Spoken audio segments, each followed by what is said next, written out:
Bienvenidos a este inicio del quinto ciclo del seminario ¿Por qué ha fallado la economía? Que iniciamos hace ya 2 años y medio. Hoy iniciamos un nuevo ciclo que lleva como subtítulo Reformas y Crecimiento Económico. Consideramos que este título es absolutamente pertinente, dado pues esta nueva generación y casi nueva tormenta de reformas que se han presentado en el país desde fines prácticamente del año pasado, con la reforma laboral, la de telecomunicaciones, la financiera, la que está en curso ahora discutiéndose, la educativa, por supuesto, la que está discutiendo ahora la reforma energética y la hacendalla que se presentará en los próximos días. Este proceso de reformas se ha señalado, tiene como propósito mejorar las condiciones de la economía mexicana, mejorar la generación de empleo, el bienestar de la población. La verdad es que habrá que esperar un tiempo para ver si estos propósitos efectivamente se pueden concretar o se concretan, pero la experiencia que tenemos desde hace ya casi 30 años es que no ha sido así. Se han planteado un conjunto de reformas que no han dado como resultado un mejor desempeño de la economía, no han dado como resultado la generación de más y mejores empleos, y por otra parte la situación social y las condiciones de bienestar de la población pues tampoco se han mejorado. Cuando se aprobó la reforma laboral se insistió en que casi de manera automática se iban a generar 400,000 empleos y la verdad es que en lo que va del año no ha sido así. Al contrario, la generación de empleos ha sido baja y por demás insuficiente, y con el resto de las reformas que se está planteando pues no se ven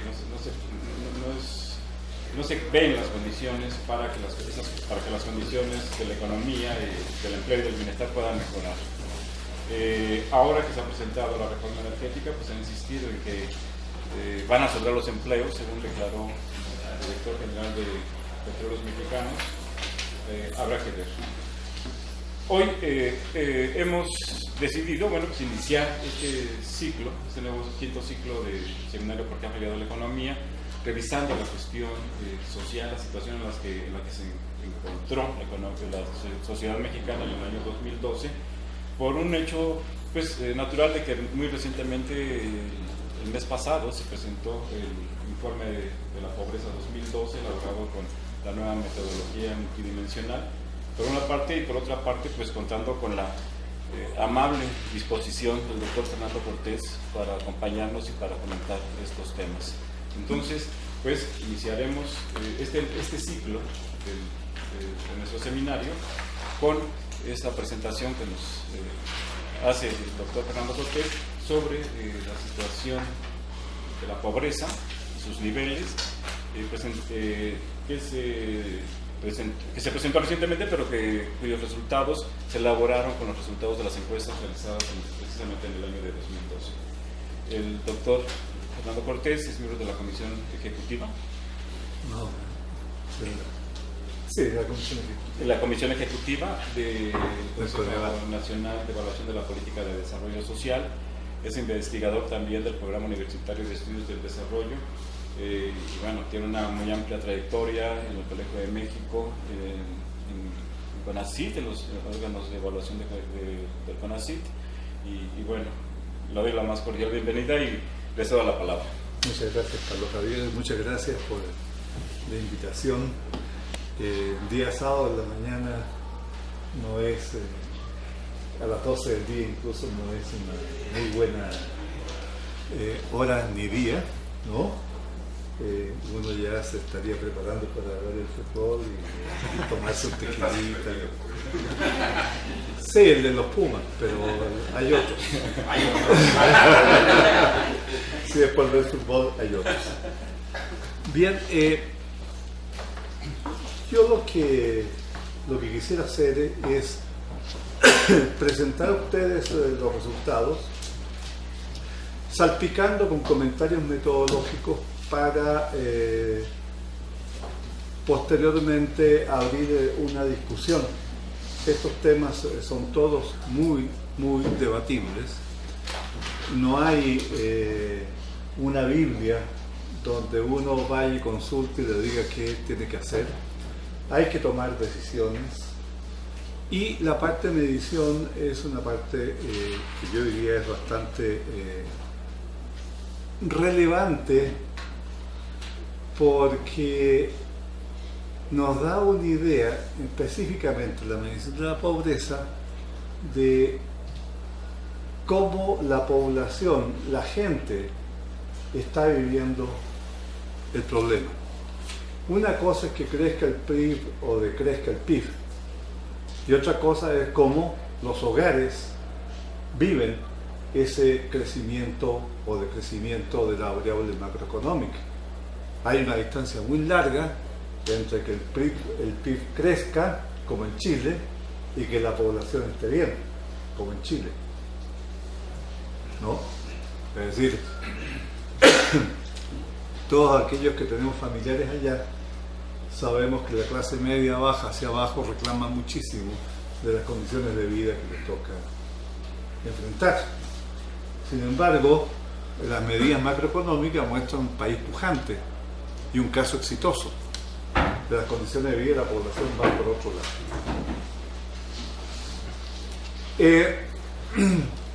En la primera parte voy a hacer una breve introducción a la medición.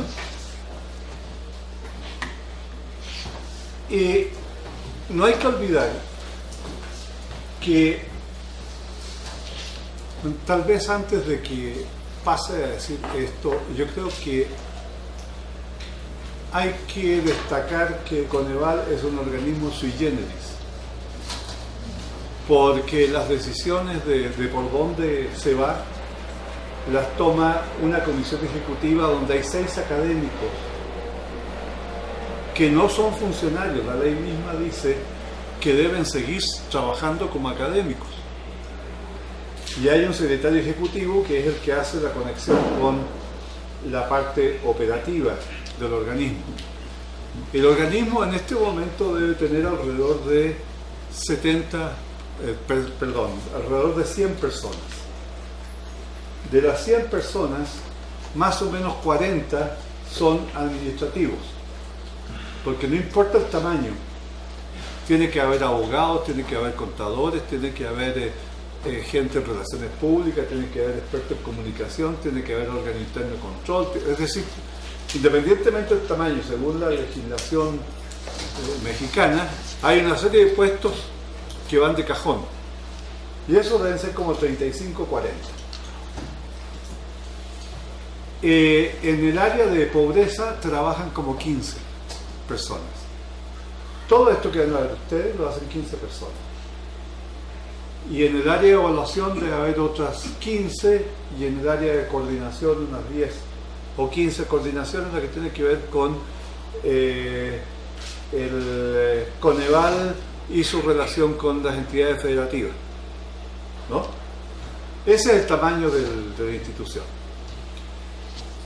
Entonces, les decía que es sui generis porque para mí ahora es más importante lo que me diga Pepe Narro de mi actividad en el Coneval que lo que me pueda decir de la secretaria Robles, porque no hay ninguna relación de subordinación con el aparato burocrático. Nosotros no estamos dentro de la estructura burocrática del Coneval. O sea, somos académicos incrustados ahí. Creo que es un elemento que hay que tomar en cuenta. Esta idea se puso en práctica por primera vez con el Comité Técnico para la Medición de la Pobreza, y nos decía Luis Aguilar que es la punta en la administración pública el día de hoy a nivel mundial. Están estudiando este tipo de organización porque no se había dado antes y parece ser bastante efectiva, bastante eficaz. Bien, nosotros ahí en Coneval tenemos 2 funciones fundamentales. Uno es medir la pobreza y el otro es evaluar la política de desarrollo social. Y no es casualidad que estén las dos en un mismo organismo, porque la política de desarrollo social justamente debe estar orientada a los pobres. Por consiguiente, hay una interrelación muy estrecha. Hay un área de pobreza, hay un área de evaluación. Tienen que estar comunicadas. Entonces, yo voy a hablar de la parte de pobreza aquí.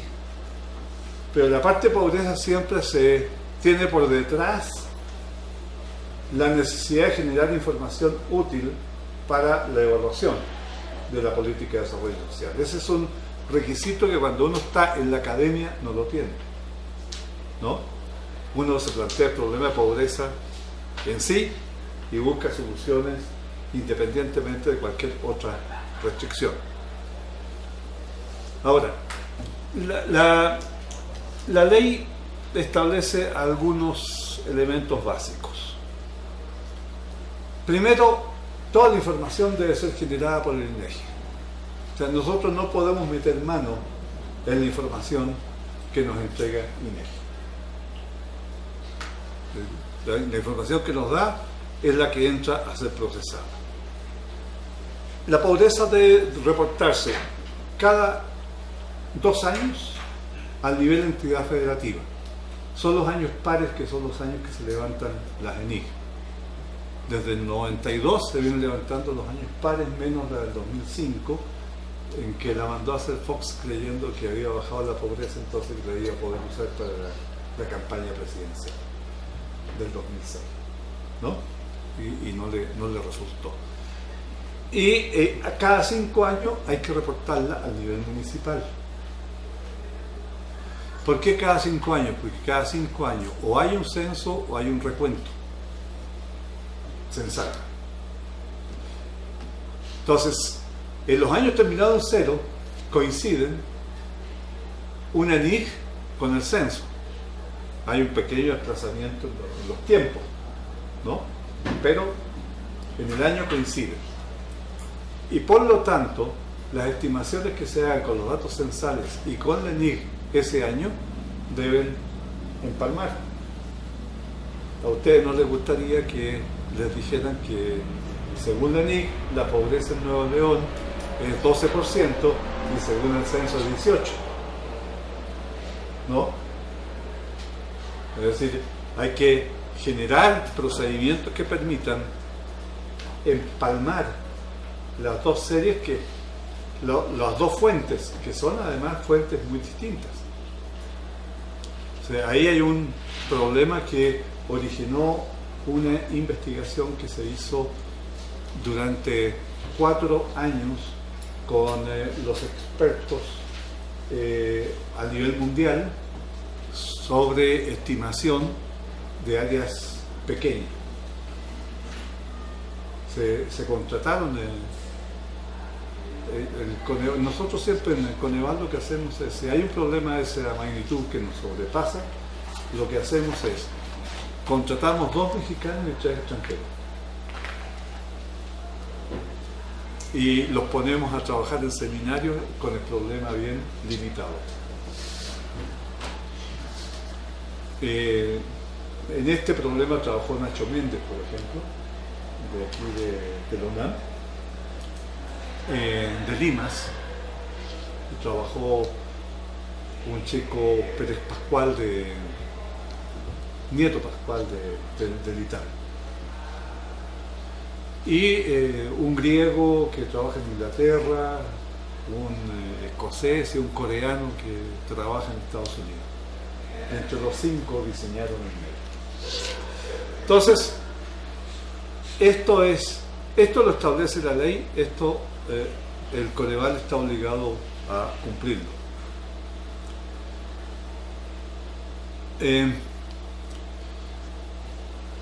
También la ley dice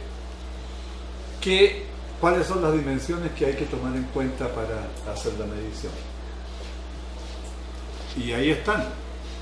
O sea, no es que nosotros hayamos decidido que es el ingreso corriente per cápita o el acceso a la seguridad social, el acceso a la alimentación, el acceso a la salud. No, eso está en la ley, es el artículo 33. Dice, todo lo que hay que tomar en cuenta para hacer la medición. Está dado. Además, nosotros tenemos un programa de publicación. Ya hicimos esto en 2009, dimos a conocer la metodología de medición, las estimaciones de la pobreza 2008, en 2011 las estimaciones de la pobreza 2010, más las estimaciones municipales, en 2013 las estimaciones de la pobreza 2012, tienen un rezago porque nosotros nos da el INEGI la información por ahí por comienzos de julio del año siguiente que hizo el levantamiento. Levantó 2012, nos entrega a principios de julio de 2013 y el tiempo que necesitamos para procesar y preparar el material. Vamos a tener estimaciones de la pobreza a nivel nacional y por entidad federativa en 2015 y en 2016 vamos a tener las estimaciones municipales con el conteo de 2015, si hay conteo.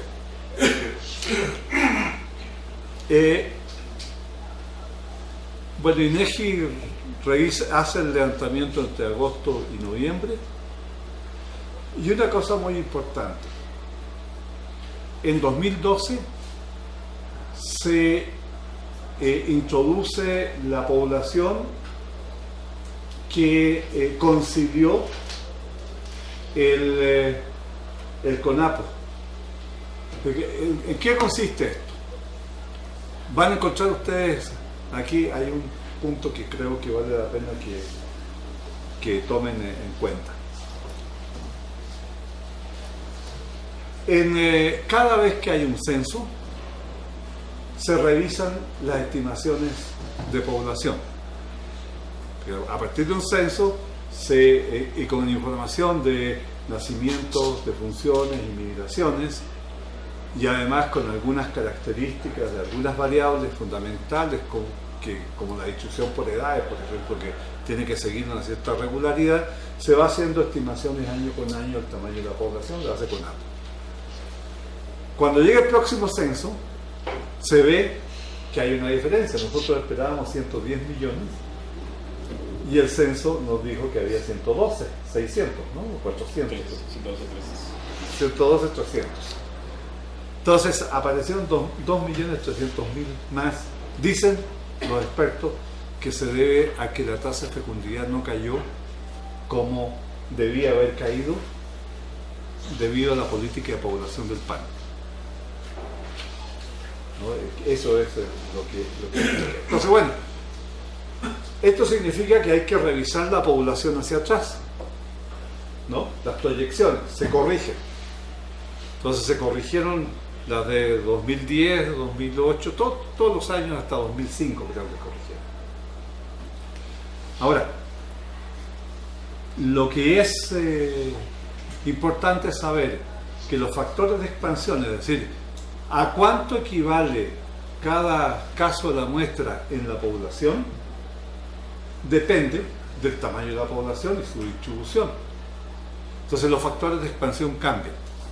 Ustedes van a encontrar 3 estimaciones de pobreza para 2008. Las que corresponden con los factores de expansión de los antiguos.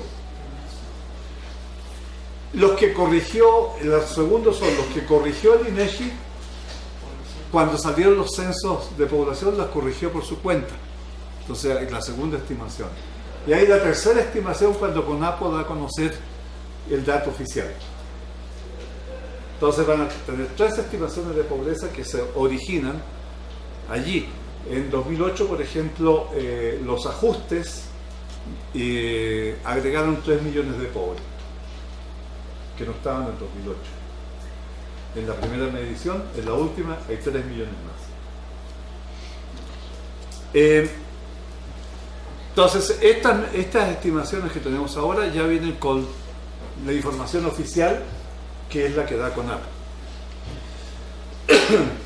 Y como siempre, y esto lo llevamos los académicos a la administración pública y al principio nos costó muchísimo, total y absoluta transparencia. Las bases de datos las publica el INEGI, uno puede entrar al INEGI, sacar las bases de datos, tomar los programas que usa el Coneval, correr y ver que esos son los resultados. Y si miran los programas, tienen que ver que los programas están bien hechos o se pueden revisar. Si hubiese trácala, aparecería en el programa. Esto les costó mucho de absorber a la administración pública, a los funcionarios, ¿no? Pero al final lo impusimos.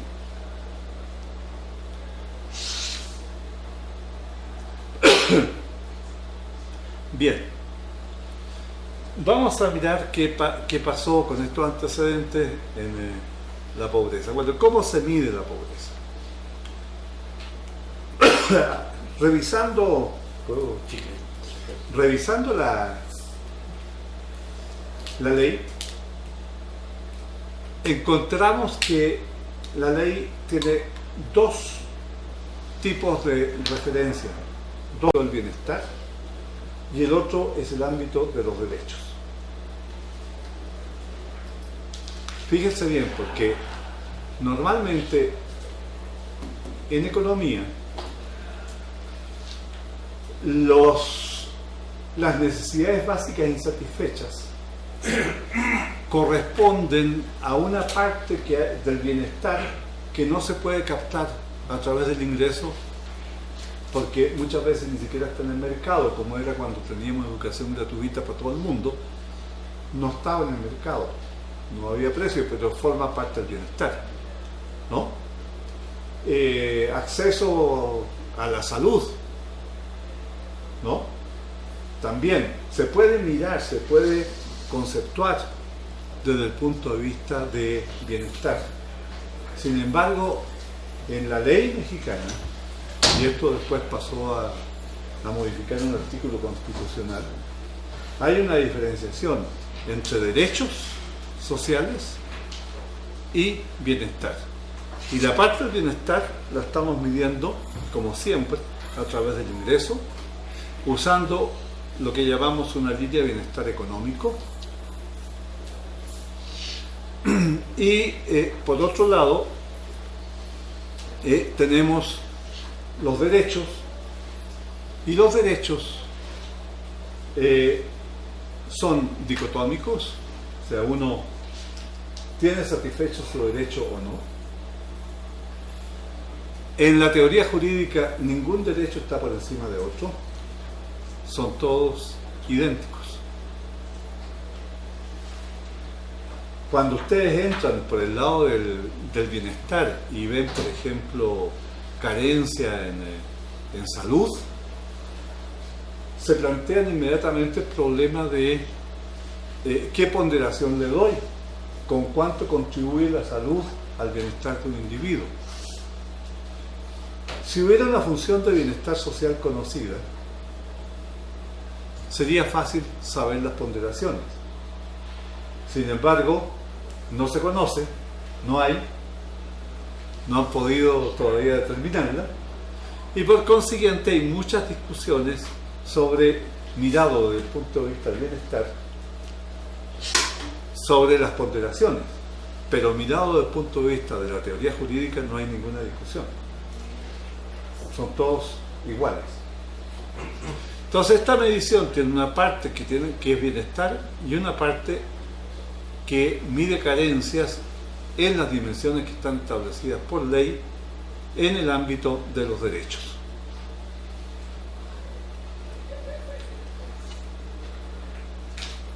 Y lo que van a ver vamos a tomar 3 indicadores para mirar los resultados 2010-2012.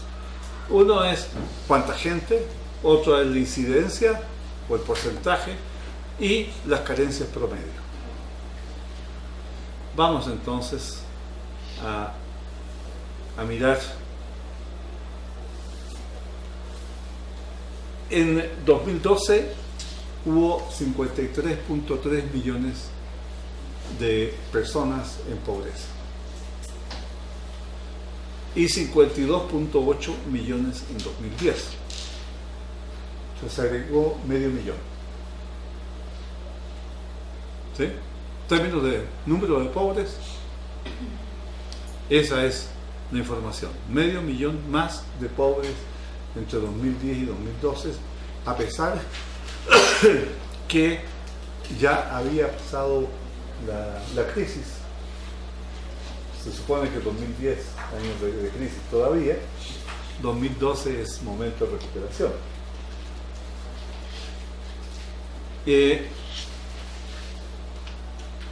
En términos porcentuales sí hubo una caída de 46.1 a 45.5, ¿no? Con 114.5 millones en 2010 y 117.3 millones de habitantes en 2012. Son los datos nuevos, los datos del CONAP. Y las carencias bajaron de 2.6 a 2.4 en promedio. Fíjense ustedes que esta manera de medir distingue con toda claridad la política social de la política económica. La política económica fundamentalmente tiene que ver con el ingreso, ¿no? En la pobreza extrema se me olvidó decir que en el anterior basta con que una persona esté por debajo de la línea de bienestar, que es cuánto se necesita para comprar una canasta completa, o sea, alimentos más todas las otras cosas. Y con una carencia y con un ingreso debajo del valor de esa canasta ya es pobre. ¿Por qué? Porque en derechos basta con que un derecho sea violado para que ustedes ya sean carentes en el espacio de los derechos. Y no hay posibilidad de sustituir. Oye, yo te sustituyo seguro de vejez en contra de seguro médico. O sea, no hay elasticidad de sustituciones. En la teoría jurídica eso no se vale. En pobreza extrema distinguimos entre pobreza y pobreza extrema básicamente por razones de política, ¿no? Es decir, hay un sector de la población que está más amolado, y ese sector es aquel que tiene un ingreso que está por debajo de esta línea que llamamos de bienestar mínimo, que es una canasta alimentaria que construimos con datos de 2006. O sea, la canasta alimentaria se construyó para 2006 siguiendo el procedimiento y la asesoría de la CEPAL. Después la CEPAL nos pidió la asesoría a nosotros de cómo debemos construir la canasta, porque resolvimos algunos problemas que ellos no habían podido resolver, ¿no? Y por otra parte, determinamos por medio de métodos estadísticos que el número de carencias que iba a distinguir a la población es 3. Para esto usamos ANCOA, ANOVA, usamos modelos logísticos, y todos los modelos nos apuntaron al 3. Ahí está el punto de quiebre en la población. Entonces los pobres extremos son aquellos que simultáneamente no tienen para comprar la canasta alimentaria y que al mismo tiempo tienen 3 o más carencias sociales. Esos son los más amolados del país. Y vamos a ver las variables relevantes de nuevo, ¿no?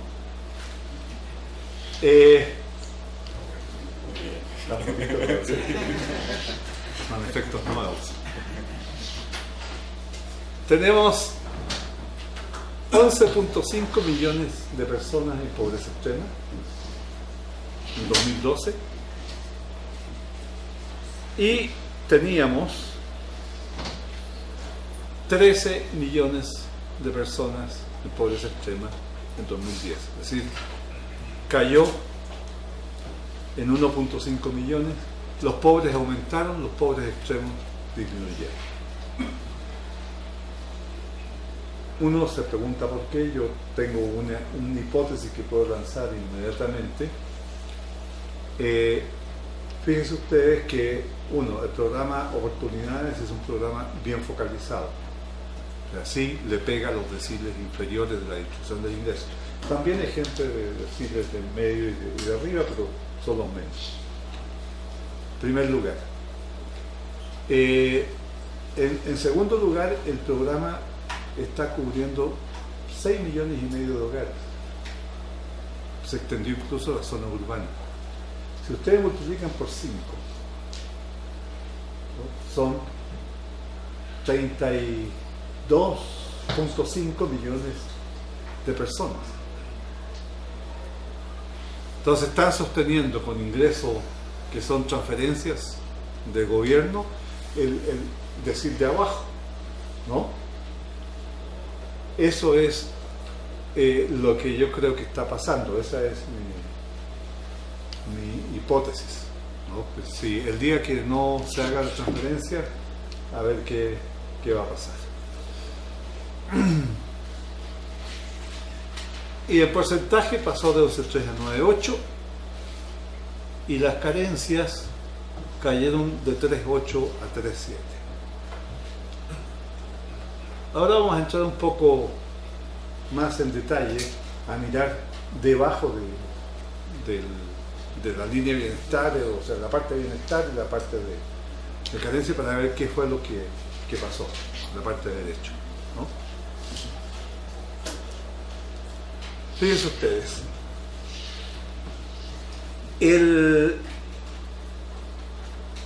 es aquí donde está la caída más importante.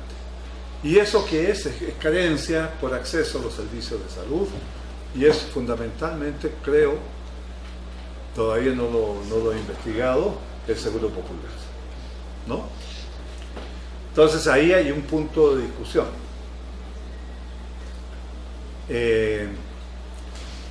Es muy claro, creo yo, ese punto de discusión.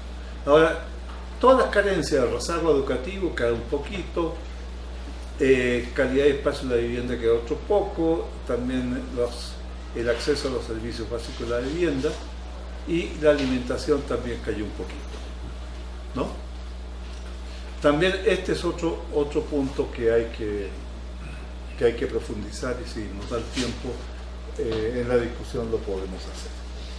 Lo mismo que la carencia por acceso a los servicios de salud.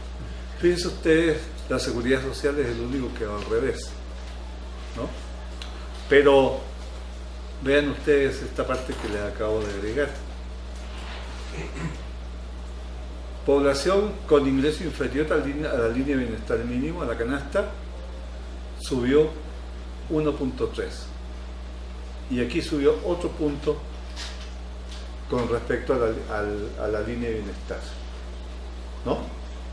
Es decir, si esta mirada global nos dice, mire, lo que se relaciona con la economía y el mercado de trabajo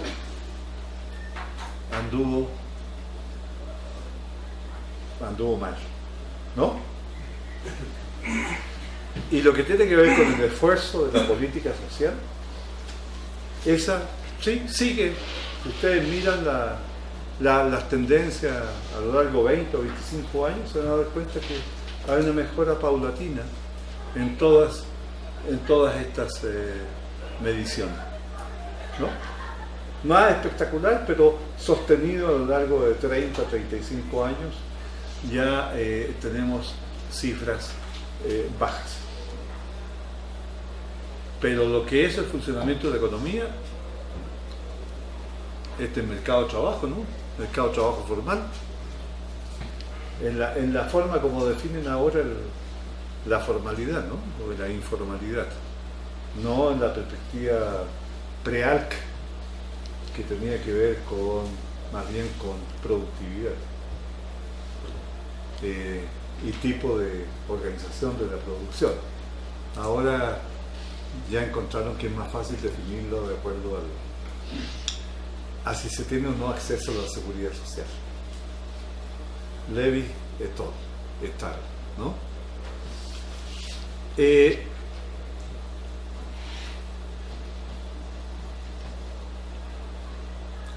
Fíjense ustedes, aumentó la población con ingreso inferior a la línea de bienestar, la población esta es la población con una más carencia social, y la pobreza está en la intersección, ¿no? Por eso es que hay un aumento de 0.5 millones. Tienen que darse las dos condiciones, que tienen que estar por debajo de la línea de bienestar y tienen que tener una o más carencias sociales. Entonces, ahí están los 0.5 millones.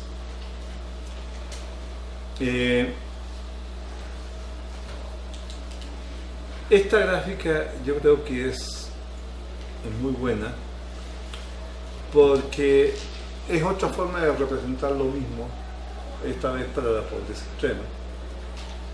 Tenemos que disminuyó en 1.4 millones, pero disminuyó porque la población con 3 carencias o más disminuyó muchísimo en términos porcentuales, y esta otra, con ingreso menor a la línea de bienestar, aumentó. El efecto neto es una caída, ¿no? Pero es una caída que se origina aquí, como habíamos visto anteriormente, por el lado del espacio de los derechos, no en el espacio económico, que es donde el movimiento fue al revés.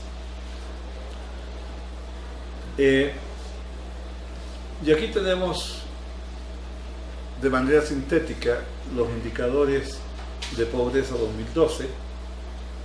Tenemos 11.5 millones de pobres extremos con 9.8%, eso significa 9.8% de la población, 3.7 carencias en promedio. Los pobres moderados, que aquí tenemos los pobres, son 53.3 millones con 2.4 carencias en promedio, con un porcentaje de 45.5. La diferencia entre los pobres y los pobres extremos los llamamos pobres moderados, ¿no? Y después tenemos estos que están aquí, que este rectángulo blanco, vulnerables por carencia social. ¿Qué son esos? Tienen ingreso por arriba de la línea de bienestar, pero tienen carencias. Pues el caso típico que aparece en las bases de datos es del señor que tiene su puesto, que si le va muy bien se echa unos 20.000 pesos por mes, ¿no? Pero no tiene seguridad social, no tiene seguro de salud. Pregúntenme ustedes qué le va a pasar el día que no pueda trabajar, ¿no? Se va a caer rápidamente. Entonces, por eso le llamamos vulnerables por carencia social. Y aquí tenemos a vulnerables por ingreso. Hay algunos que no tienen ninguna carencia, sin embargo, en el momento en que se toma la encuesta, no tienen ingreso. Ahí puede ser alguien que puede estar desocupado, ¿no? Perfectamente bien. O sea, no tuvo ingreso y tiene, mientras tanto, todas las coberturas. Él pagó sus seguros de vida, pagó todo cuando tenía el trabajo. Y lo pagó por un año, lo sigue teniendo, pero el ingreso ya no lo tiene, o un pequeño comerciante empieza a trabajar con pérdida, que también puede ocurrir, no vende lo suficiente. Entonces esos son vulnerables por ingreso, y solamente alrededor del 20% de la población de este país tiene suficiente ingreso y no tiene carencias sociales. Es ahí donde deberíamos estar todos, ¿no? En una economía que no sé si es la 12ª, la 14ª, la 15ª, porque depende de la fuente, pero es una de las economías más fuertes del mundo.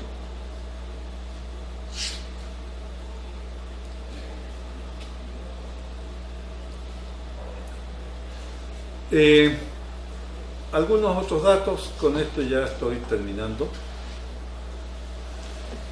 Pobreza rural urbana, ¿no? Bueno, como ven, como siempre, la pobreza rural es bastante más pronunciada que la urbana. Cayó la pobreza rural, no así la urbana. Fíjense ustedes, pasó algo raro entre 2010 y 2012. La pobreza urbana se mantuvo, la pobreza rural disminuyó. Leí por ahí un trabajo de Enrique Hernández Lago que me mandó, diciendo que se encontró con resultados muy extraños, que ha aumentado la productividad en las tierras de temporal, por una parte, y por otra parte hay indicios de penetración fuerte de transnacionales en el agro mexicano, que tienen que empezar a pagarle bien a la gente porque no hay mano de obra, están todos al otro lado. Entonces, en las zonas rurales está pasando un fenómeno que hay que observar. Y claramente los niveles de pobreza extrema son bajos, tampoco pasó mucho aquí, pero sí bajó en las zonas rurales. Población indígena es para llorar, ¿no? Esta era una información que hasta hace 4 o 5 años atrás no teníamos. Bajó de 75%, ¿no?, a 72%.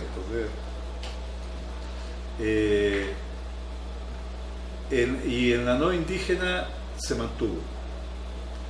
Y también cayó fuerte la pobreza extrema en población indígena. De nuevo, yo creo que hay programas sociales que están operando.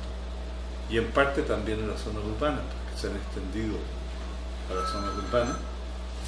Mujeres y hombres no pasó mucho, no hay nada que llame demasiado la atención, pero por grupos de edad, fíjese, 53.7, 53.8, 41.5, 47, 45.7, 45.8, o sea, tampoco, ¿no? Pequeñas bajas en la parte que se redujo a nivel nacional, que fue pobreza extrema. Y este sí es un dato nuevo, primera vez que aparece, es población con discapacidad. La población con discapacidad tiene una incidencia de la pobreza bastante más alta que la que no tiene discapacidad. Son 6 puntos porcentuales de diferencia.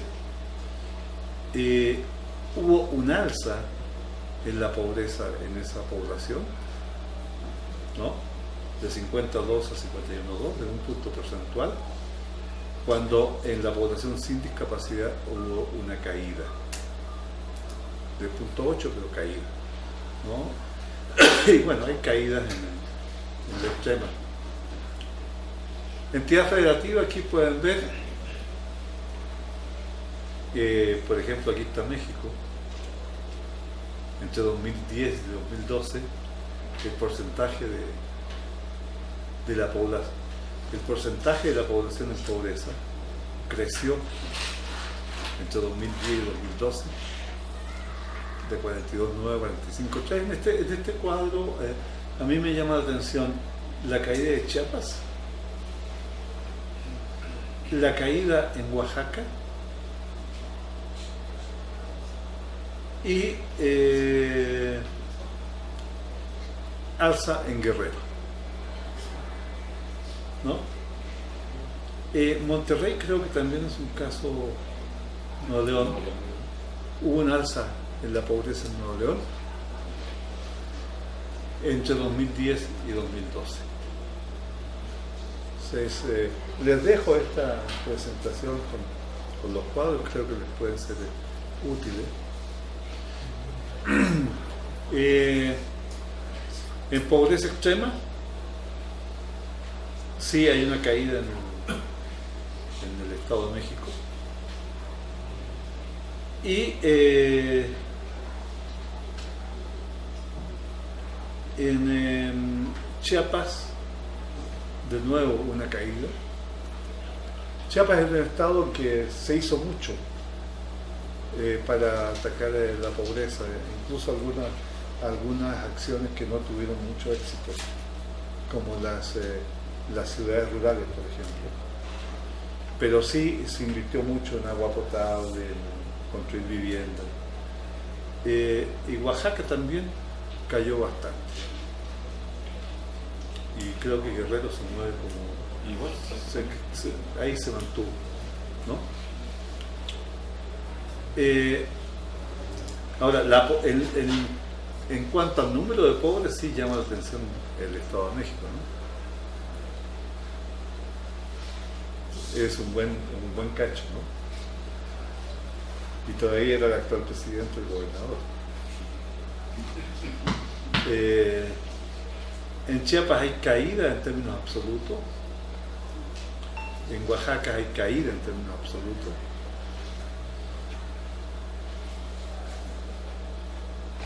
En pobreza extrema, bueno, no voy a seguir con...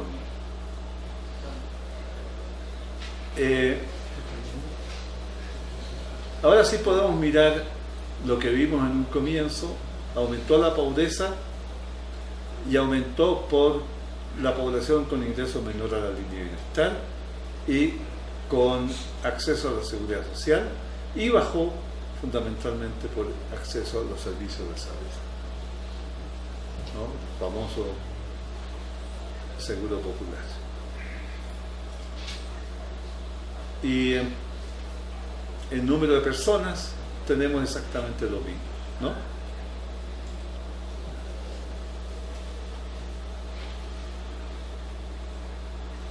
En pobreza extrema, otra vez, disminuyó, pero disminuyó por la parte social y no por la parte más vinculada a la economía.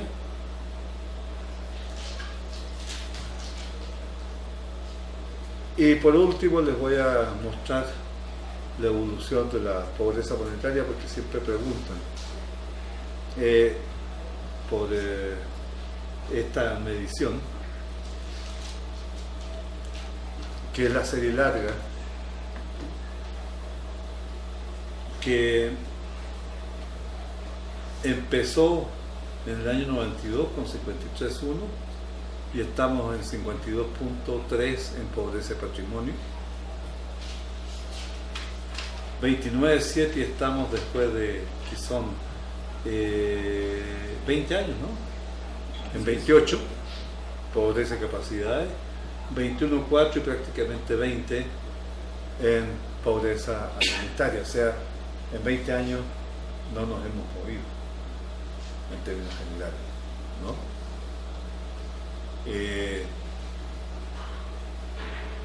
Esta serie tiene el inconveniente de que la canasta alimentaria que se usa es del año 84, y entre el 84 y el 2012 pasó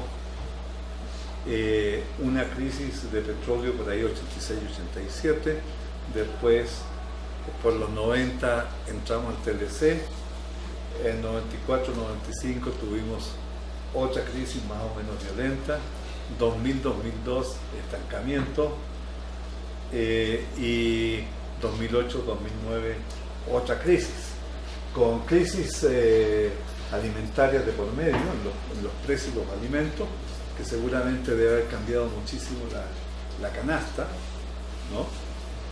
Ese es un inconveniente. El otro inconveniente es que el ingreso que se usa es un ingreso neto de regalos, y por la forma como está capturando ahora la información el INEGI, nos ha hecho el favor hasta 2014 mantener las preguntas, pero ya no las vamos a seguir manteniendo, por consiguiente no vamos a poder seguir calculando esta serie, que no es la medición oficial, ¿no? Por eso el INEGI se puede dar el lujo de decir yo ya no sigo con esto.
Opiniones, preguntas, comentarios.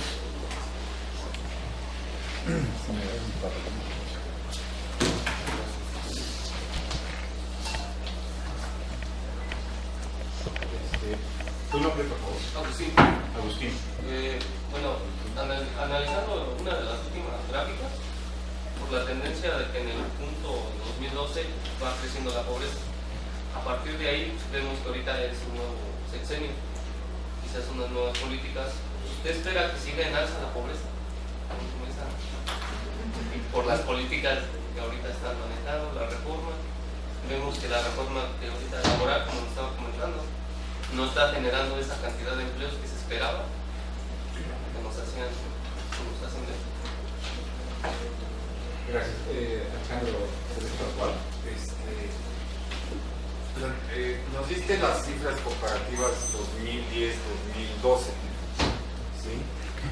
Pero bueno, el Coneval, tú mismo lo decías, tiene cifras y estos mismos estudios desde, no hace mucho, pues, pero con años de anterioridad, y no sé si hayan hecho los ejercicios estadísticos para datos de años anteriores al propio Coneval. En términos de largo plazo, de más largo plazo, ¿sí? ¿Cuáles serían las tendencias que están mostrándose en el país? Que nos mostraste el cambio 2010-2012, pero creo que sería interesante, ¿no?, tener la perspectiva de más largo plazo, y al mismo tiempo, si quisiera hacer un comentario de esas tendencias de largo plazo, ¿no?, cómo las interpretas en sus resultados. Agustín, por favor. Entonces, Agustín Moreno.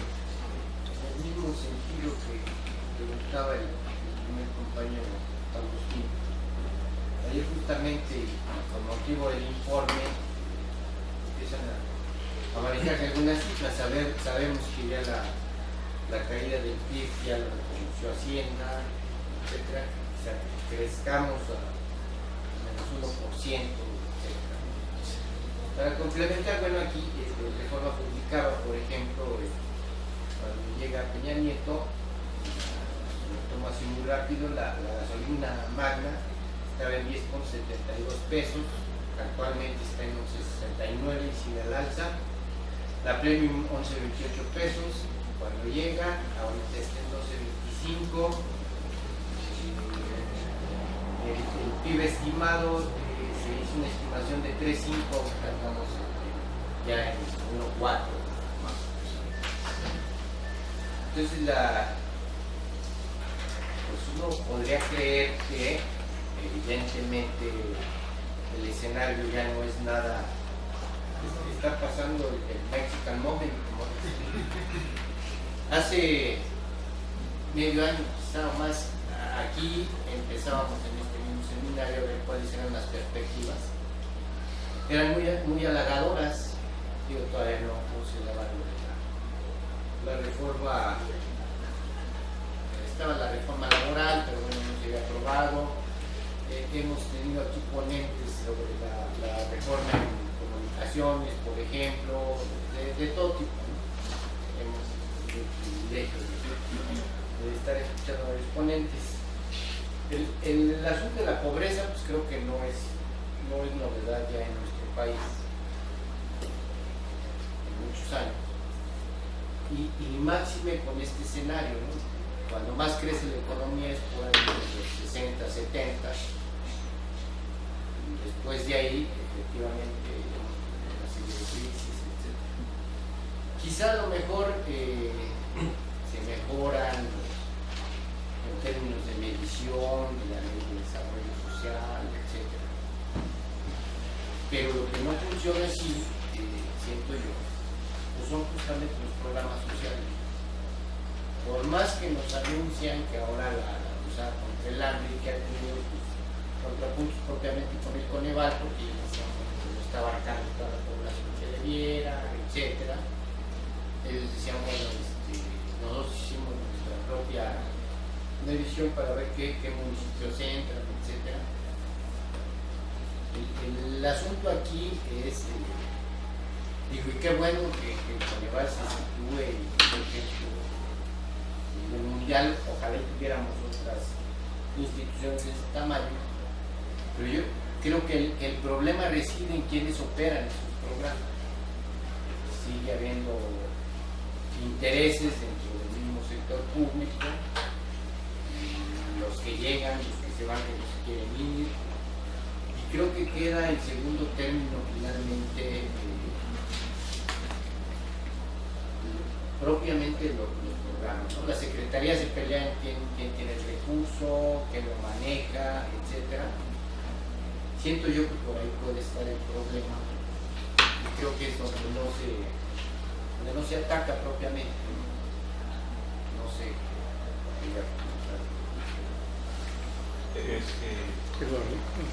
Eduardo Romero. Doctor, nada más tres preguntas realmente. La primera era los niveles de bienestar y de ingreso. Nos comentó usted cómo se determinaban. Me quedó en mí la duda, ¿cada cuándo se actualizan esos ingresos y sobre qué parámetros? Por ejemplo, leyendo el nivel de la OCDE, lo que ellos le llaman, creo que el índice de pobreza o algo así, que es el número de pobres abajo de esa línea de pobreza, no sé a cuál se refiere la nuestra, si es a la pobreza extrema o a la pobreza mediana, o como se pueda considerar esta que usted comentaba, para poder tener un parámetro de comparación a nivel internacional, de tal forma que no fuera una medición a modo, vamos a decir, claro, adaptada a nuestra economía, pero también comparable a nivel internacional. Esa es mi primera duda. La segunda es el número de pobres del cuadrante, del no pobres, del cuadrante 4, digamos, que está acá. No sé, dentro de las láminas que usted nos hizo favor de presentar, el comportamiento que ha tenido, es decir, cuántos, como usted decía, el bienestar realmente es no estar en ninguno de los otros tres cuadrantes. Ese cuadrante, ¿qué tanto ha aumentado o qué tanto ha disminuido? Esa era una segunda duda. Y efectivamente, como comentaban los compañeros, la tendencia que vimos en la última gráfica de 2008 a 2012, 2008 es muy explicable que lógicamente hubo esa crisis y hubo un aumento igual que la de 1995, pero en 95 empezó a decrecer, posteriormente se hizo algo. En esta, a lo mejor se hizo algo, pero no resultó, porque continúa desde 2008 hasta el 2012 en ascenso, la tendencia sigue en ascenso. Entonces ahí también hay una cuestión que es interesante, de que las políticas posiblemente no han funcionado como como fuera deseable. Y por último, exactamente. Como vemos ahí, desde 2008 hasta 2012 la tendencia todavía sigue ascendente en las tres. En la de 2005 se ve un descenso, porque alguna política hizo que descendiera. Sin embargo, aquí en esta crisis, tal vez hizo algo, pero no tuvo la efectividad de esto, porque en vez de descender, en todos los casos sigue creciendo todavía aún más. Entonces ahí posiblemente sean cuestionables en políticas. Y por último, en lo de la seguridad social, me tocó participar un poquito de cerca en el Seguro Popular en algún proyecto, y ahí había una cosa muy interesante, que las bases de datos están duplicadas, es decir, supuestamente es para gente que no tenga otra seguridad social. Como no es fácil conciliar esto, eso directamente lo supe de primera mano, pues indiscriminadamente se dio el Seguro Popular a quien lo solicitara, es decir, el chiste era aumentar los números para una propaganda realmente de tipo político. Entonces creo que hay mucho de lo que se está viendo es de que aumentó mucho, pero se aumentó mucho en que no debía, que hay un despilfarro de recursos tremendo, que hacen un número muy grande, pero realmente no es un beneficio muy grande, y posiblemente eso es lo que nos está alterando algunas cifras de que aparentemente hay un crecimiento en la falta de derechos, cuando realmente lo que pasa es que a lo mejor se está duplicando, se está acumulando los derechos en una forma indebida. Es decir, hay gente que tiene otro tipo de seguridad social y sin embargo sigue recibiendo otro y luego sacan el de 65 y más, 70 y más y todo eso, y lógicamente es una acumulación que a lo mejor no es la óptima. Creo que ahí podría verse algo interesante. Entonces está la duplicación. Pues prácticamente serían los tres. ¿Quieres que se hacer algunos comentarios, Fernando, y abrimos posteriormente a otra ronda, si es el caso?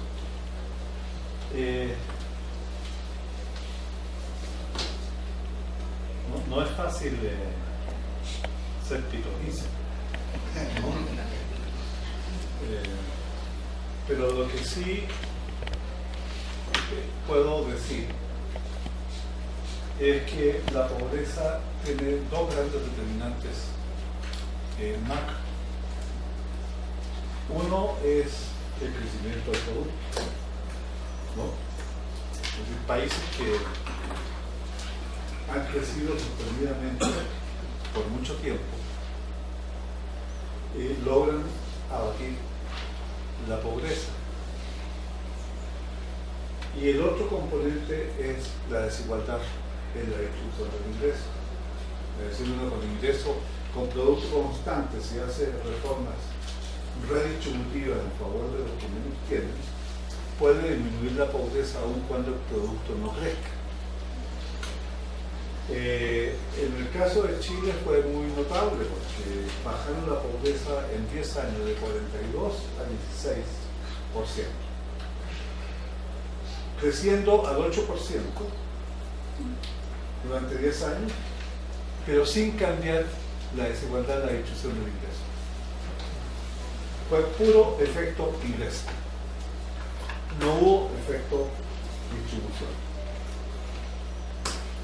Ustedes comprenderán que es más fácil resolver el problema por el lado del crecimiento que por el lado de la distribución. Porque cuando tocamos problemas de distribución, tocamos las relaciones sociales. Es decir, hay unos que pierden y otros que ganan. Y los que pierden se defienden. Y normalmente tienen armas para defenderse. Cambiar la distribución del ingreso no es nada sencillo, especialmente si es en contra de los que más tienen. O sea, si la redistribución es progresiva. Si es regresiva, es fácil, no les cuesta mucho, ¿no? Porque por detrás hay un problema de poder, ¿no? Entonces hay algunos que se defienden, tienen poder, y hay otros que no. Entonces todo dependerá, uno, de si el país logra crecer rápidamente, ¿no? Y dos, si se logra hacer una redistribución progresiva del ingreso en cuestión, que parece que no está dentro del marco político o del ambiente político en este momento, ¿no? Porque la reforma tributaria pareciera que no tiene como propósito redistribuir el ingreso. O sí redistribuirlo, pero a la Pinochet, ¿no? Food growing. Es decir, sacarle a los pobres para darle a los ricos. ¿No? ¿Qué va a pasar? Depende del comportamiento de esas dos variables, y esas dos variables están íntimamente relacionadas con temas políticos profundos y con enfrentamientos políticos fuertes. Yo creo que sería buena época para que los economistas que están pensando de manera distinta a la corriente que en este momento detenta el poder, que volvieran a leer los trabajos de Friedrich.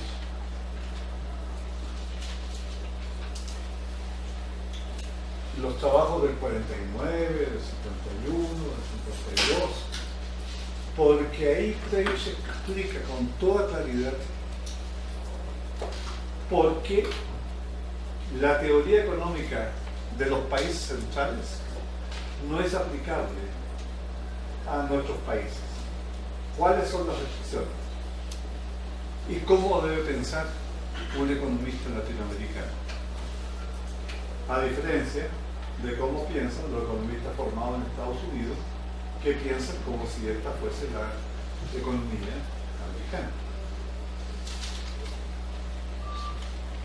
Es hora, creo yo, de volver a retomar nuestra tradición de pensamiento económico, que por alguna razón desapareció del mapa.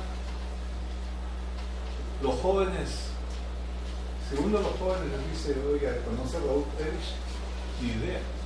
Aníbal Pinto, ni idea. María Concepción Tavares, ni idea.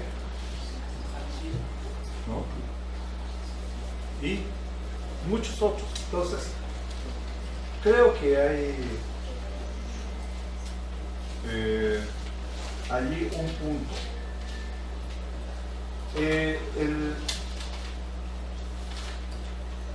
Hay otra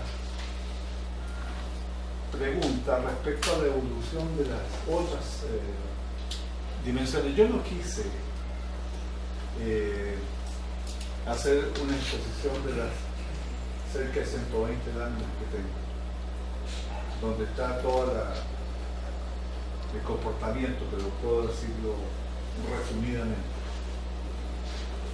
La medición de ingreso, la medición multidimensional empieza en 2008, el primer punto.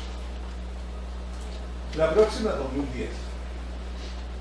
2010 recoge todos los efectos de la crisis económica y claramente la parte que, bueno, la pobreza aumenta la pobreza total y aumenta la pobreza extrema, las dos, y aumentan impulsadas por la caída del ingreso y, muy notable, el otro factor importante es el acceso a la alimentación. Es decir, esa crisis provocó dificultades en la alimentación de la población mexicana, ¿no? Y a un punto tal que el mismo programa de oportunidades lo reconoció y diseñó un bono especial para la gente, le dio a los hogares dinero extra por dos conceptos, para alimentación y para combustible. Entonces, la diferencia con ahora es que la economía sigue mal portándose, pero la alimentación ya no mostró el mismo comportamiento, pero sí lo muestra la seguridad social. según Bill. Ese es el panorama. Hay una serie de detalles que no quise entrar porque nos llevarían demasiado tiempo, pero bueno. El asunto de los programas sociales.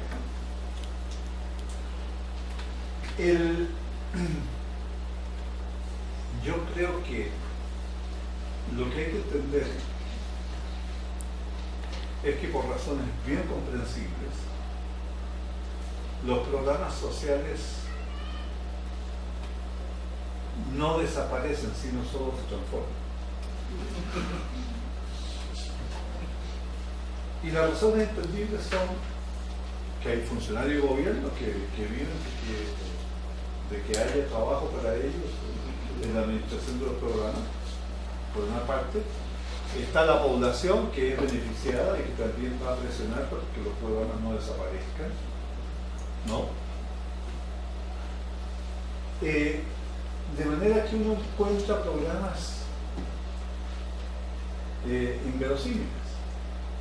Y lo que no hay, y es por lo que hemos estado luchando, pero ha sido como una lucha quijotesca contra los molinos de viento, es una verdadera política de desarrollo social donde los programas estén articulados, que no se repitan, que usen, que vean cuál es el problema que quieren resolver, que lo tengan perfectamente delimitado, que sepan cómo pueden entrar al problema, cómo deben coordinarse con los otros programas que también están operando en la misma zona, porque lo que ocurre hasta el día de hoy es que cada uno de los programas opera independientemente y puede haber personas o lugares que estén recibiendo 4 o 5 programas y los programas no se entienden, no se hablan entre ellos, ¿no? O sea, hay algunos que les va re bien y a otros que les va muy mal porque no alcanza para todos.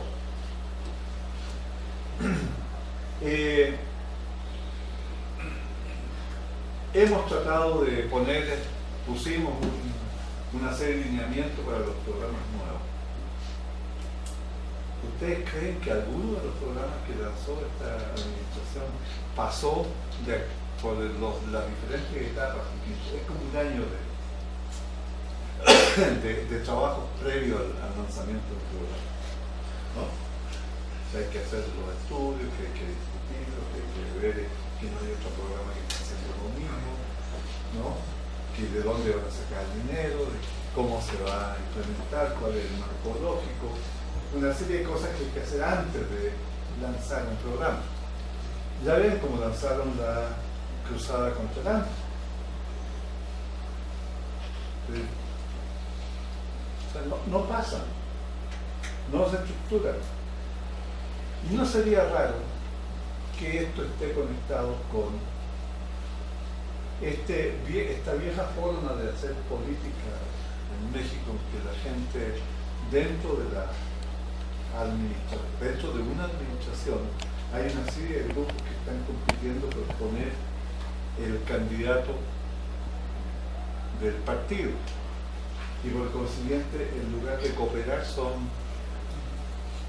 luchan entre ellos, ¿no?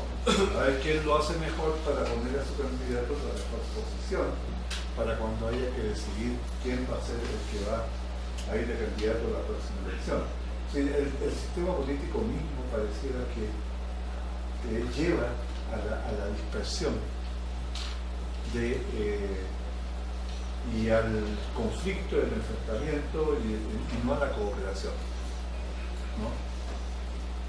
Es distinto que cuando es un partido el que decide quién va a ser el candidato, ¿no? Pero por otras razones diferentes del comportamiento dentro del gobierno. Cuando hay un programa de gobierno del partido, para echar a andar un programa y mantener un programa es distinto que nuclear las fuerzas en función de individualidades. O sea, partidos que funcionan como partidos o partidos que no funcionan como partidos. Entonces es probable que por ahí uno pueda ver que los programas, a pesar de todo, por los resultados que vemos, sí tienen efecto, ¿no? Y voy a aprovechar para plantear yo un problema. Si se dan cuenta, el acceso a la salud están la gente que recibe seguro popular. Y la crítica es más o menos obvia, ¿no? No tienen carencia los que están en el seguro popular, y tampoco tienen carencia los que están en el seguro social, y tampoco tienen carencia los que están en el ISSSTE. Pero sabemos que lo que entrega cada uno de los sistemas es muy distinto a lo que cubre el seguro popular. La información de acceso a la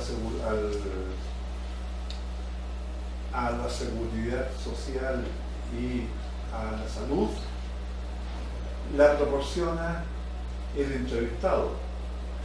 Viene de la encuesta Ingreso-Gasto, donde se entrevistaron alrededor de 60.000 hogares. Entonces no es la información de los programas. De hecho, en el año 2010 tuvimos una disputa con el secretario de Salud, que decía que había mucho más gente en el Seguro Popular que lo que aparecía en la medición de la pobreza. Y nuestra respuesta fue: a lo mejor no saben, porque se les preguntó y estos fueron los que respondieron que sí, que estaban en el Seguro Popular, ¿no? Entonces, ¿se acuerdan ustedes? Hubo periodicazos y qué sé yo, de todos los tipos. Lo mismo que ahora habían llegado al 100%, y se ven, no estamos en el 100%. La gente no reconoce. Ahora, la pregunta es: ¿debe estar o no debe estar el Seguro Popular en el acceso a la salud? Para decidir qué entra y qué no, nosotros pusimos 4 criterios. El primer criterio es si hay una ley que dice dónde está la carencia. Resulta de que en educación es muy claro. Hay una época en que la obligatoria era primaria, luego secundaria, ahora pasamos a media superior. Entonces, dependiendo de la edad de la gente, es carente si no tiene lo que la ley decía que debía tener, ¿no? Ahora, en salud hay una ley de salud, y la ley de salud establece el mínimo en el Seguro Popular. Entonces no quedaba de otra que incorporarlo, ¿no? Y claro, es un mínimo. Que haya otros que dan más, esto ahora es un problema de la calidad que no está siendo medido acá, ¿no? Todas estas mediciones son mediciones de acceso, son mediciones potenciales. Incluso ni sabemos si alguien que tiene un derecho se enferma, si lo recibe. Y si lo reciben, le dan un tratamiento, el tratamiento que corresponde. Eso no lo podemos medir en una encuesta. Y si lo quisiéramos, si intentáramos medirlo, llegamos a costos que no se pueden financiar, ¿no? Y más aún, meter todas esas preguntas en el censo. Es imposible. En el censo, cada pregunta, en el último censo, costaba 70 millones de pesos. Una pregunta. Y para medir el acceso a la alimentación, por ejemplo, son 12 preguntas. Por 70 millones vayan a sacar ustedes la cuenta, ¿no? Entonces, hay problemas también de recursos. ¿Qué hicimos? ¿Por qué optamos? Optamos por hacer estudios específicos que van a empezar a salir. O sea, hay un estudio sobre calidad del servicio de salud, ¿no? Hecho por gente del Instituto Nacional de Salud Pública, del Instituto Nacional de la Nutrición, ¿no? Hicieron un estudio específico. Hay un estudio de abastecimiento, de abasto de alimentos. Entonces, por lo que optamos es por entrar en profundidad en estudios específicos para mostrar que esto es una aproximación burda y a pesar de ello, miren los niveles que tenemos, ¿no? El problema es todavía más grave. ¿Cada cuánto se actualizan las líneas? Nosotros decidimos que todo el método se va a actualizar cada 10 años. Estamos teniendo presiones fuertes, ¿no? Para que sea en menos tiempo, pero el problema es que si actualizamos más rápido, no vamos a tener comparabilidad, no vamos a poder comparar. Entonces no vamos a tener estas series, sino que vamos a tener una serie de 3 o 4 puntos, después otra serie de 3 o 4 puntos, ¿no? No vamos a poder saber qué está pasando en el mediano plazo, ni siquiera en el largo. Para hacer las modificaciones en 2018 salió el primer cálculo nuevo, el 16, el último, que ya está a la vuelta de la esquina, ¿no? En este momento se está preparando el levantamiento de la encuesta Ingresos Gasto 2014. Pero eso ya está trabajando el INEGI. Se da una encuesta más y ya se acaba, ¿no? 2016. Para eso nosotros empezamos hace 2 años a discutir la medición en cada una de las dimensiones. O sea, cómo mejorar la medida. De hecho, hemos tenido discusiones muy fuertes porque, por ejemplo, en el acceso a la alimentación,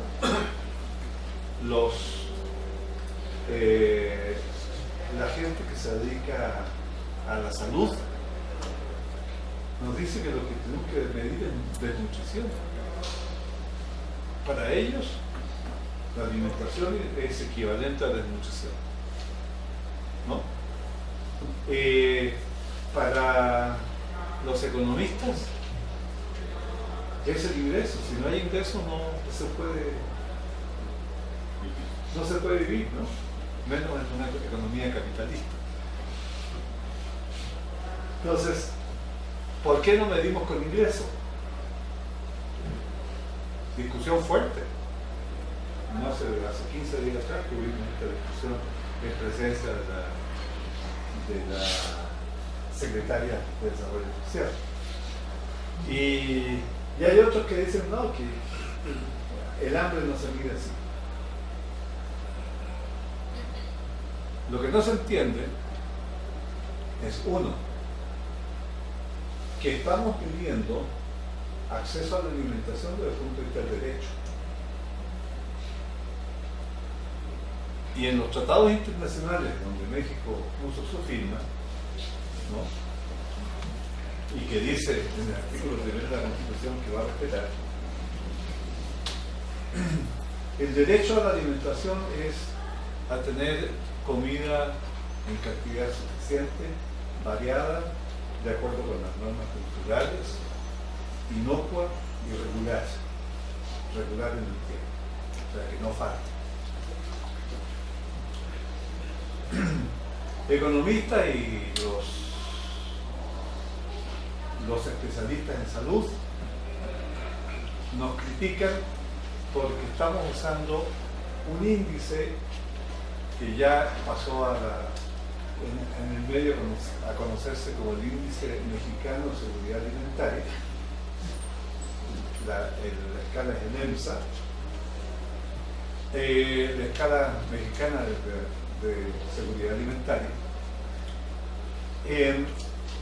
Esta escala pregunta desde percepciones, a decir, oiga, usted tuvo en algún momento la idea, no traje el cuestionario, lo tengo en el coche, de que alguna vez le podía faltar la comida, o hasta preguntas tales como, oiga, en los últimos 3 meses se fue a la cama con hambre porque se saltó alguna comida, porque no tenía dinero suficiente para comprar, no tenía por falta de recursos. Entonces es una escala psicométrica que empieza con percepciones y termina con hechos, ¿no? Si los chicos comieron suficiente o no comieron suficiente, ¿no? Se critica porque no, ustedes solo están midiendo percepciones, ¿no? La parte de hechos la hacen a un lado. A ustedes una vez les haya faltado el alimento para que su derecho sea vulnerado. No hay que esperar a que esté delinquida una persona, que eso es vulneración sistemática del derecho a la alimentación. Y por otro lado, no todo el ingreso, no todos los bienes alimenticios se compran con ingresos. Hay vastos sectores de la población que lo autoproducen, ¿no? Además, piensan que el ingreso está bien medido, cuando todos sabemos que contiene muchos errores. Además, opera por 6 meses. Entonces alguien pudo haber tenido ingresos durante 4 meses y los últimos 2 meses no, y pasó hambre. El promedio es alto, sin embargo sí pasó hambre. Y por último, el uso que se hace de hambre, no, lo que estamos viviendo es vulneración del derecho a la alimentación. No estamos viviendo hambre. Y está muy claro en toda la documentación. Pero lo que es notable es la fuerza de los conceptos. O sea, los nutriólogos, los médicos, quieren que vivamos en desnutrición. Los economistas, oye, pero si ya tenemos que vivir eso en la otra parte, ¿no? No, pero que es el ingreso el que determina que si alguien pasa hambre. Oye, ¿qué es el derecho? Está bien, sí, claro, el derecho, pero es ingreso, ¿no? O la desnutrición. Es decir, es la fuerza del enfoque disciplinario, ¿no? La fuerza de los conceptos. Lo que no deja ver que se está pidiendo otra cosa.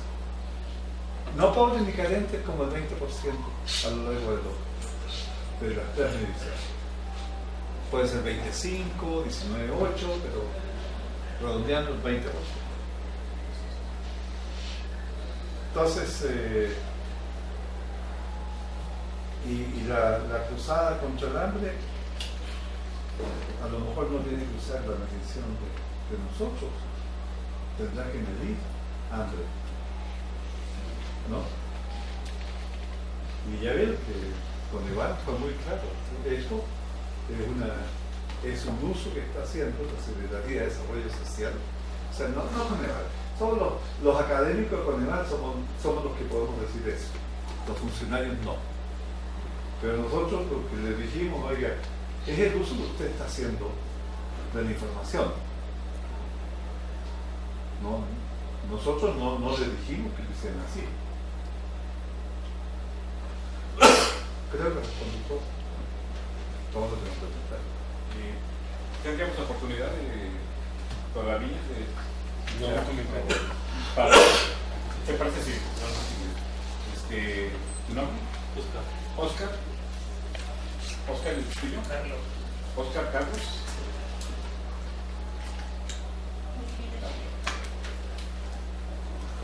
Adelante, adelante.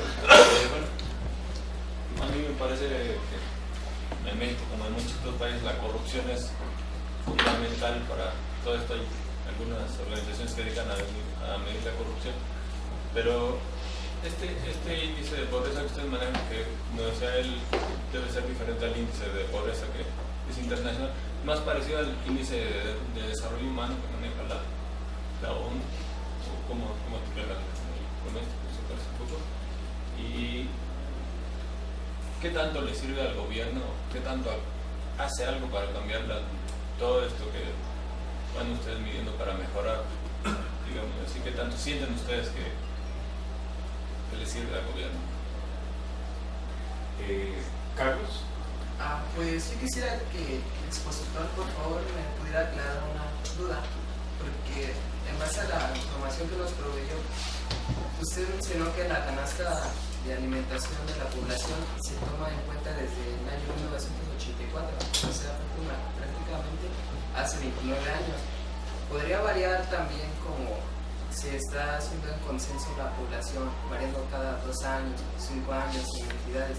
También ir cambiando un poco la formación de esa canasta básica, porque desde luego los precios desde hace 29 años no han sido los mismos, y también los mismos nutrientes que proveen todos esos alimentos tampoco han sido los mismos. Está claro que estamos midiendo el derecho a la alimentación, no el hambre, pero de ahí también sería un buen parteaguas analizar ese punto, ¿no? Que tiene 29 años funcionando, se me hace bastante.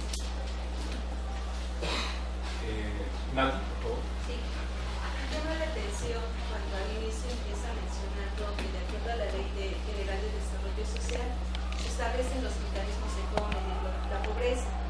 En ese sentido se hace referencia a la carencia de derechos sociales y se mencionan educación, salud, seguridad social, vivienda, servicios básicos o alimentación. Y me parece bien interesante la forma en cómo se relacionan los derechos sociales con lo que es el bienestar y las diferencias que se están notando. Pero creo que habría un derecho bien importante que considerar, y podríamos hablar mucho, el derecho al empleo, y justo con el derecho al empleo, el relativo al ingreso. ¿Qué opinan de eso? Bien. Bueno, a mí mi reflexión, mi pregunta está sobre el concepto de la vulnerabilidad. Vulnerables por carencia social. Me llamó mucho la atención porque si yo veo el promedio es de 1.8 carencias y para ser pobre el último dato es 2.4. Entonces es mínimo la diferencia entre la vulnerabilidad y caer en ese estanque de la pobreza. Sobre esa base, esa vulnerabilidad, tomando las dos variables, Fernando, que mencionaste, el crecimiento del Producto Interno Bruto y la distribución del ingreso, parece ser que la vulnerabilidad en un primer momento estaría en el crecimiento del Producto Interno Bruto. Es decir, si no crecemos más en nosotros, esos vulnerables van a caer en el estanco pobre, ¿no? Y sobre esa base, no sé si pudieras profundizar cuál es la carencia o que nos pondría a ese segmento en lo pobre. Es decir, tenemos 1.8 contra 2.4 y aquí al 2014 que he visto que ya están haciendo las pruebas para la encuesta de ingreso y gasto, ya podríamos tener algo. La levanta. La levanta, ¿no? Es decir, de aquí al 2014, y dado que supuestamente íbamos a crecer 3.5 y ahora estamos en 1.8, y con base al caminito que tenemos, parece que vamos a crecer Per cápita es negativo, ¿no? Exactamente. Entonces en el 2014 tendríamos que hacer algo superior a lo actual para que esos vulnerables no caigan en esto. Pero qué carencia, sabemos que es quizá la de seguridad social, está más, pero dentro de las otras, ¿cuál tú crees que sería la carencia mucho más fuerte que nos podría llevar a ser pobres y a aumentar la pobreza? Eduardo, ¿quieres hacer muy Bueno, breve? nada más, muy brevemente, era un poquito relacionado con lo que el profesor decía. Realmente estamos hablando del ingreso, pero son dos ingresos, es decir, dos distribuciones, la primaria y la secundaria. Y lo que estamos viendo es que le estamos dando en la política actual económica mucho ingreso al ingreso primario, a la redistribución primaria del ingreso. La redistribución secundaria, que realmente son estas prestaciones, si seguimos el modelo norteamericano, pues lógicamente las vamos a dejar en el olvido. Vamos a tratar de que vayan a hacer, pero si vemos el modelo nórdico, es altísimo y el bienestar es muy alto y el Producto Interno Bruto es muy bajo con respecto al nuestro. Entonces lo importante está realmente en medir qué peso tiene realmente la distribución secundaria del ingreso, porque es mucho más estable y hay economías de escala que pueden permitir un bienestar mucho más estable que la del ingreso, que fluctúa a conforme, muy dependientes, como decíamos hace rato, tanto del PIB como del empleo. Y en el caso de la distribución secundaria, esa se pierde, no toda la gente va a estar empleada porque el PEA va a cambiar. Fernando, sí. Entonces, por favor. ¿Cómo no?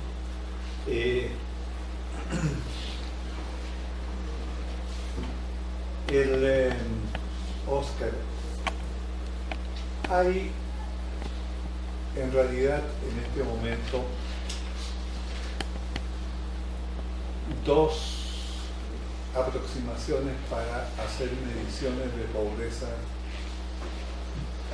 a nivel mundial, en términos comparativos, ¿no? Uno es el del Banco Mundial, que pone una línea de $1.25 PPP, y que para hacer comparación dentro de América Latina usa $2.5 PPP. Y la otra aproximación es la del IDH. El IDH tiene su fundamentación en un trabajo que hizo Amartya Sen hace unos 10 o 15 años atrás, en que el argumento es que el bienestar no solo depende del ingreso, y toma en cuenta además educación y salud, y hacen un promedio simple de las tres variables y lo calculan a nivel mundial. Hay un tercer índice que lo está llevando a cabo la Universidad de Oxford, encabezado por Sabina Al-Caire, que se plantea una aproximación bastante parecida a la mexicana. De hecho, Sabina Al-Caire y James Foster conocieron muy bien nuestro índice, y después de que nosotros habíamos salido con el nuestro, apareció el de Oxford, que da una pobreza para México de 2.5. Como tienen que garantizar la comparabilidad, entonces las mediciones específicas para cada país pueden ser muy deficientes, aunque las relaciones entre países pueden estar muy bien recogidas. México fue el primer país que tuvo una medición multidimensional, una medición oficial multidimensional de la pobreza. En realidad dos, porque hay otra del Evalúa DF, del gobierno Distrito Federal, ¿no? Tienen una medición también multidimensional.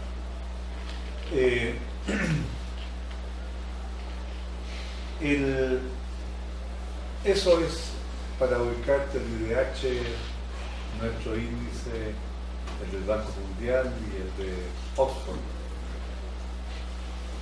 La pregunta es, ¿sirve o no sirve? La medición sirve en la corta, en el detalle. Ahora te digo por qué. ¿Cómo?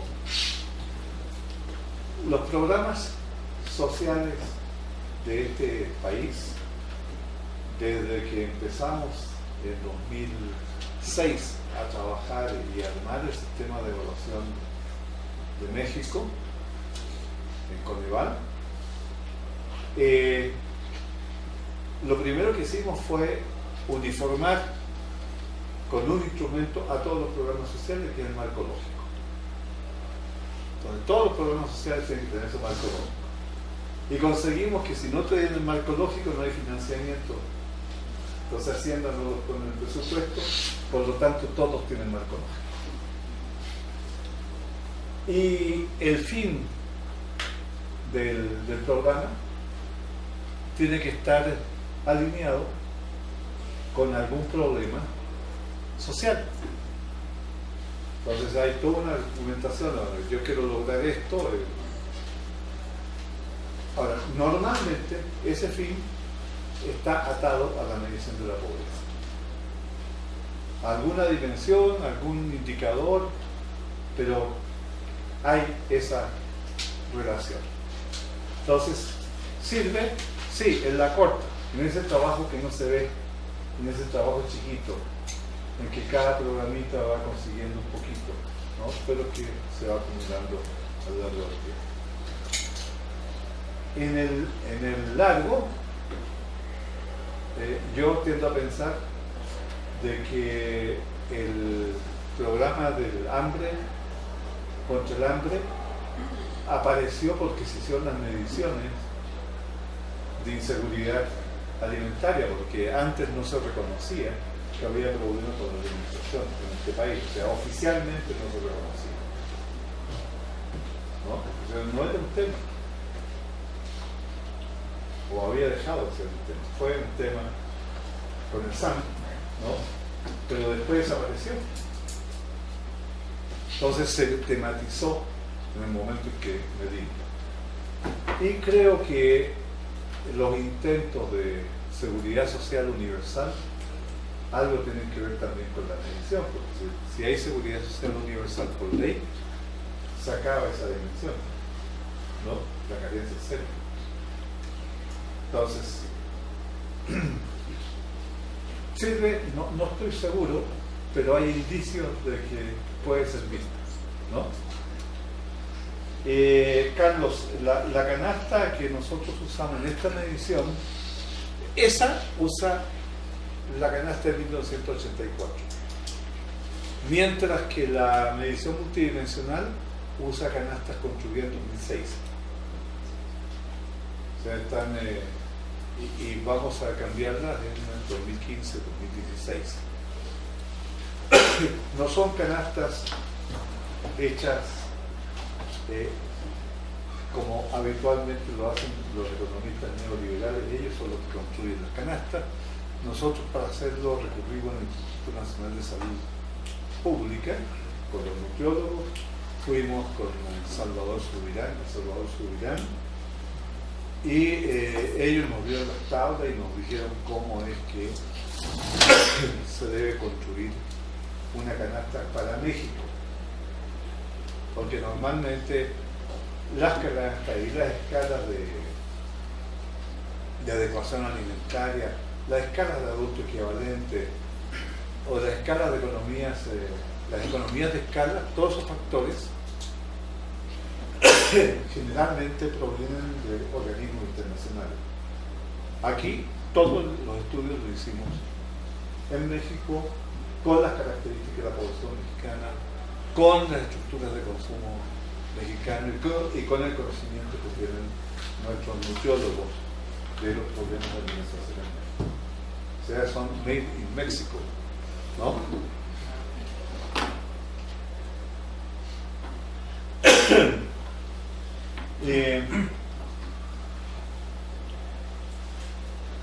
Yo todavía no sé por qué la Ley General de Desarrollo Social no incorporó el empleo entre las dimensiones que hay que considerar para la medición de la pobreza.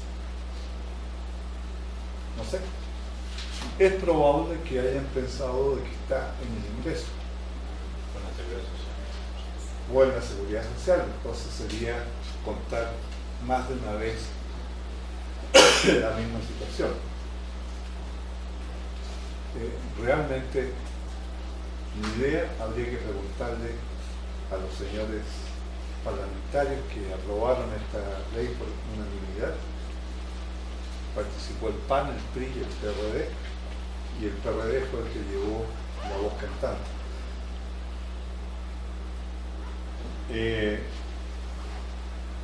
Rafael,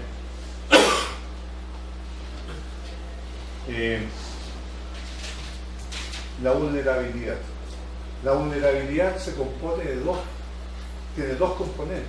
O sea, la gente vulnerable es la que tiene carencia social pero que está por arriba de la línea de bienestar. O sea, tiene dinero para comprar la canasta completa. Es decir, para los gastos mensuales que tiene un hogar normal en México, ¿no?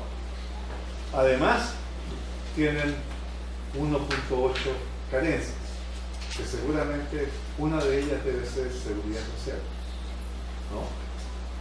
Y la otra puede que sea salud, que son las que tienen mayor incidencia. Esas son las dos más largas, digamos. ¿Cómo evitar que los vulnerables se nos caigan a pobres? Es con el ingreso. No viene tanto por el lado de la vulnerabilidad, que de las carencias, porque ya están en carencia. O sea, si los sacas de carentes, en realidad los pasas al 20%, al cuadrante superior, ¿no? O sea, ahí el problema es que se te pueden caer por ingreso, ¿no? Entonces, por ingreso se te caen y por las dimensiones, por las carencias, los puedes sacar a la parte donde están ese 20%. Y por último, al problema de política sendaria, ¿no? Ese es el problema. Es decir, la distribución del ingreso, yo leí hace poco este dato, no lo compro 100% porque me cuesta creerlo, es que la distribución primaria de ingreso en Suecia tiene la misma desigualdad que en México. Nada más que una vez que entra Hacienda y redistribuye, Suecia es uno de los países que tiene menor desigualdad en el mundo. Yo ahí iría más allá del problema central y le daría una mirada a la historia, ¿no? Es decir, hay países que se constituyen como iguales, que son, por ejemplo, todos estos países anglosajones, colonias anglosajonas que normalmente fueron presidios o lugares donde había que lanzar a los parias y a los rijosos, ¿no? Que primero fue Estados Unidos y después fue Australia y Nueva Zelanda. Australia y Nueva Zelanda son países que tienen desde allí ni por qué 30. Andan por ahí con los países suecos, con los países nórdicos, con los suecos, con los noruegos. ¿no? Pero se constituyen como país, parten siendo todos iguales. En Australia eran todos iguales porque todos eran presidiarios, ¿no? Entonces no hay diferenciación social. En Estados Unidos los que llegan también llegan y le dan su pedazo de tierra. Con 300 hectáreas o más uno podría ser político, podría tener puesto de dominación política. Y para votar había que tener más entre 10 y menos de 300 hectáreas. Pero a todo el mundo le daban tierra porque era tan poquito y había tanta tierra, entonces todo era prioritario. Lo mismo en Nueva Zelanda. Piensen ustedes la colonización de los países latinoamericanos, de todos, sin excepción. Antes de que llegaran los españoles, habían estructuras jerárquicas muy claras, ¿no? En cualquiera de los imperios que ustedes quieran. Y llegan los españoles y montan otro encima, ¿no? Entonces, en lugar de iguales, lo que tienen ustedes son indígenas que estaban atados a la tierra y que tenían que responder al señor, al amo. Es decir, la desigualdad nos viene por las estructuras sociales desde esa época. Y son ideas y son valores que se reproducen constantemente. Para terminar, les puedo decir que me empecé a preocupar de la situación de México cuando oí en México el mismo tipo de expresión que oí en Chile en la época de la Unidad Popular. En la época de la Unidad Popular, la clase media decía: estos votos no se nos quieren igualar, ¿no? Y hay clase, nosotros somos clase media, y estos votos quieren tener todo lo que nosotros tenemos. Y por ahí empieza la lucha de clases. Y aquí en México, en la última elección, en las dos últimas elecciones, oí el mismo tipo de expresión, ¿no? De que los nacos se estaban sublevando, ¿no? Y esa es una expresión clasista. Ese tipo de expresión en Australia ustedes no la oyen nunca. Y se lo digo porque como tengo un hijo allá, voy con alguna frecuencia, ¿no? Llama la atención. Y todo el mundo es parecido. Entonces, hay componentes en el sistema social y el sistema de valores y en las normas de la sociedad que están incidiendo y que van más allá del puro problema económico mirado suelto. Esa sí sería una visión economicista, ¿no? Mirar el problema económico despegado de los valores, las normas y de la estructura social. Bueno, claro, nos queda más